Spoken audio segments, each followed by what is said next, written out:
নাবালিগ অবস্থায় যার বাচ্চা মারা যায়, ওই বাচ্চাগুলিকে আল্লাহ পাক রব্বুল আলামিন কিয়ামতের ময়দানে বাপ মার জন্য বহুত বড় সুপারিশকারী বানায়।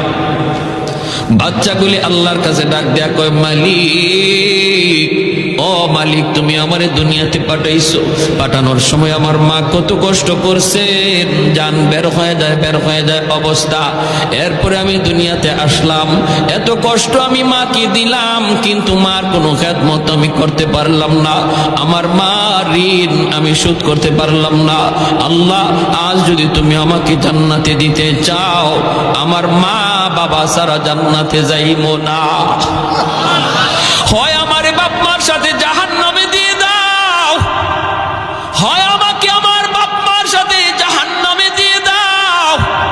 রব্বুল আলামিন তখন বলে, বান্দারে, আমি আল্লাহর আদত হচ্ছে জাহান্নামীকে জান্নাতে দেওয়া, কিন্তু